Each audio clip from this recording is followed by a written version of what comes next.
Okay, we're going live. Everybody is welcome to be here. You are welcome to be a part of this live YouTube that we're going to be doing this Sunday evening about YouTube and mental illness and disabilities. So you can chime in. Everybody go ahead and tell me where you're from as you come into the video. For people watching it after the live, you're watching a pre-recorded version of this, you'll be able to comment, but I won't be able to respond live to it because you came later. Also, if you're not getting the notifications for this, make sure in your YouTube app to find my channel, Auburn Medical Group, tap on the little bell icon to turn on notifications, and then adjust the settings in it so the notifications come through when we go live. Now I'm going to get caught up with everybody who's come in. Lindsay Antwine, first one. Good job, Lindsay. You were number one. Lita131, hello from Pennsylvania. Fran T, good afternoon from Melbourne, Australia. That purple, I'm in Cali, so are we. Melissa Calusi, I love you, V video. Sharon Calvert, hello Sharon, welcome. Norman Jean Green, welcome also. Good evening, doctor. Hope you had a great time at VidCon. Yes, we did. Moby Youth, hello from Oregon. DJ's Corner, hey. Philip Taylor, yo doc. Cheryl McNutt, hey there doc. Jessica Vincent, hello. Ellen Bigelow, Vermont. Lita131, more earwax videos, please. Yes, some people like those earwax videos, and I'm sure they'll just keep coming because it doesn't seem to be stopping. Although maybe we can help some people if they would use some over-the-counter earwax remover. Who knows? Sumo Akita, hi, I'm from Mexico. Good night. Good evening to you also. Actually, in English, when you say good night, you're cutting somebody off. You're saying we're done. It's kind of a way of saying goodbye. So, buenos noches. Comes across as kind of like good morning, whereas good night comes across as bye. But that's fine. Sonia Jones, hi Sonia in New York. Hello from Virginia, from Ingold 004, Lita131, more gross videos, lol. Christina Hartman, hi doc, hi Christina. Kelly Griffith, hi from Canada, another country. Melissa Calusi, I am 10. Well, good Melissa, congratulations. Lita131, please. Rosemary Weeks, Rosemary, Tara Hoyd, or a Holroyd. Hello from Michigan. I know I'm messing up your name, sorry. The Purple, don't know why I watch them. Melly Does Life, hello, amazing. Shelly Allen, Howdy Doody from Richmond, Virginia. Vicky Heck, hi from Indiana. Melly Does Life, hello from another one from Canada. Al Scale, or Ali Scales from North Carolina, or New York City. New York City. I'm in Illinois, Philip Taylor says that. Claire and Barney Dunk, I'm concert in Paso. I'll have to watch tomorrow. That's okay. You can catch us tomorrow. Lita131, going to bed now. Love you lots. Okay, Lita. Thanks for checking in, though. Deluxe, you're adorable. Joel Robbins, hi from Illinois. I'm addicted to your channel. That's cool. Arlene Steeples, hello from Lynchburg, Virginia. Addiction is cool. What? Addiction is cool. Oh, maybe I shouldn't say addiction is cool. But when it's our channel, it is. Yeah. Alicia Bell, hi from Virginia. Tara Holroyd, you pronounced my name great. I loved your shower female talk. There may be more of the shower girls in the future. And I want you all to comment after, like if you're watching this after the fact, comment in the comments below if you have an opinion on the shower girls. And if you don't know what they are, you're going to have to go back and watch the video titled, what was it titled? Clean version. Yes. Probably not, or not likely, something like that. There's parentheses after clean version. Melissa Calusi, hi from Colorado. So, today, and I may not be responding to all the comments unless they're super chats, of course, because I'm going to be speaking about what I found at VidCon, and that it just struck me. VidCon is a place where everyone can be on their platform and have their own channel. So this could be people with mental illness. This could be people with significant disabilities. I mean disabilities to the point that you look at the person and you see obviously their disability. You don't have to be talking to them for a couple hours to go, oh, this person might be disabled. Very obvious disabilities that you would never see on traditional media. And that's something that's wonderful about YouTube, is anybody can be on it. There's hardly any barrier to entry at all. I mean, who doesn't have a phone capable of getting on the internet? Okay, I know there's people who don't, but the cost to get in is so small, and YouTube doesn't charge anything.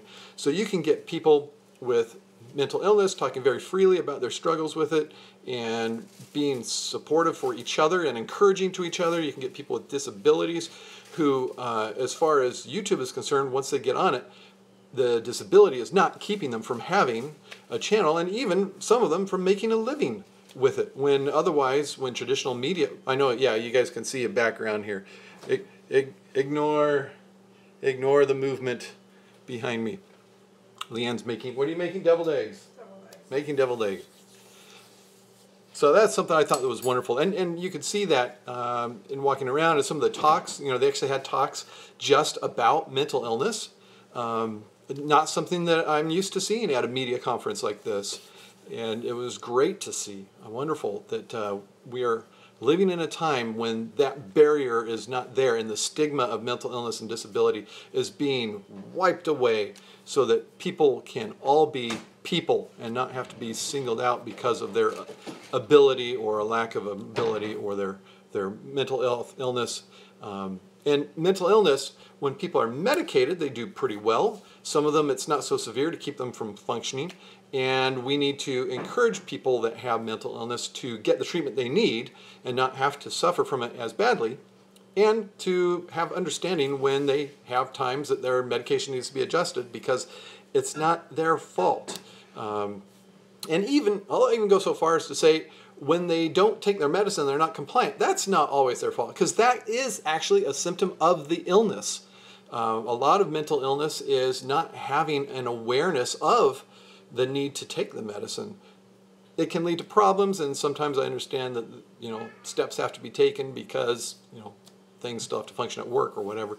But we need to have this understanding that not having an awareness that you need to keep taking the medicine to stay well is a part of the illness. Okay, so now after having talked about mental illness and YouTube, I'll go back and get caught up with your comments wherever we left off. And I think that was with Lindsay saying the shower talk was pretty epic. I laughed the whole time. Shower girls, haha. Hi, Toronto, where it's pouring rain in Toronto. Jessica Vincent, quite disabled. I always wish I was represented in media. Well, now you are on YouTube. Shelley Allen, I am on disability for severe chronic migraines. Sally Ann, hello from Oklahoma. Kristen Hartman, Thunder Bay, raining out here too. Jessica Vincent has muscular dystrophy. Type muscular dystrophy actually has a treatment now, though, so that's cool. Yes, it is. I agree with that. Philip Taylor, marijuana for mental illness, doc. Yeah, we can talk about that. If you guys need to get through, you can always use Super Chat. Philip. Marijuana for mental illness. First of all, you guys who have been following me know that I say about every time I talk about marijuana is we need more data. We need for it to not be a Schedule 1 through the DA. We need to have research on it that's objective, and we need to find out what it is good for and what harm comes from it. It seems that it is harmful to people under a certain age because of brain development, and so we're thinking that somewhere in the early 20s that you have a different effect when people use it. As far as inhaling combustibles, there's probably some harm to that, although there seems to be some evidence to suggest that it's not a significant risk for lung cancer like cigarette smoke that has all the chemicals added to it. Now, as far as mental illness, you can get anxiety reactions with marijuana use. There are some people who will actually use marijuana for anxiety, for a calming effect, and they do seem to benefit from that. This is done in states that have medical marijuana. It's done illegally in states that don't. It's also done legally in states that have legal recreational marijuana. I'm not recommending that people use it for anxiety before other medicines that we have available. I could imagine that if I had a person who was not getting good relief from other medications for anxiety and counseling, which I think counseling needs to be tried first, that medical marijuana may be worth a try, with the warning that you can actually have an anxiety reaction or panic reaction in reaction to the marijuana.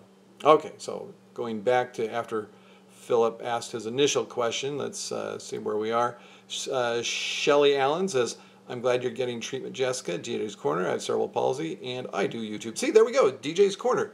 He has CP and he's doing it. BooBoo Kitty. What did I miss? Hi, Dr. Martin. Hi, BooBoo. Welcome. Fiora Sanchez. Yeah, you can read the title. Hi from Dominican Republic. Love your site. Allie Scales. Crohn's disease is not represented as much as it needs to be. Jessica Vincent. I agree. All Allie. Philip Taylor. I have CRPS with nerve damage in my leg and knee injury for about 10 surgeries. Allie Scales. Thanks, Jessica. Melissa Calusi. I have PAC director Cheryl McNutt.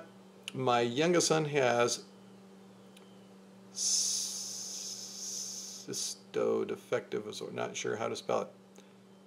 Maybe schizoaffective, which is mental illness. Jessica Vincent, Doctor, can marijuana deplete vitamins? My. Dr. McKelsky, there is a ton of data in the UK. Why can't we use their info? I'm not saying there isn't a ton of data. I'm just saying that a lot of the data has not been done in ways that meet standards of objectivity and being good methods, good methodology. There is data, you're right, but we need better than what's out there. And I'm actually not familiar with the difference between the UK and US as far as data. Oh, who's here? Oh, it's Ethan. Welcome to the show, Ethan. As he just walks by. That's what he thinks of you guys. He just walks by. All right, Kat says, hi, Doc. Finally caught a live stream. Toby Corey, hi from Iowa. 5-year-old has achondroplasia. Showing that, yes, that's it, Doctor. Philip Taylor, agree that data needs to be available with the difference between the cannabinoids and THC. So thank you all. Thank you so much for joining me and for listening to me go on about mental illness and disabilities and how good it was to go to VidCon and see that you can do anything on YouTube, even people with mental illness and disabilities. Please do comment in the comments below about the Shower Girls and how you'd like to see them be a part of Auburn Medical Group videos in the future. And if you haven't watched Shower Girls, the video is titled Clean Version. Clean Version. All right, BooBoo. Probably can't use their data on marijuana because can't use their data. Drug studies, Cheryl Calvert Knight. Thank you all so much. It's fun. I will be back hopefully later this week, I'm hoping. And we do have a video coming out Tuesday at 4 o'clock. Until next time, Dr. Mark Vaughan telling all of you to stay in good health.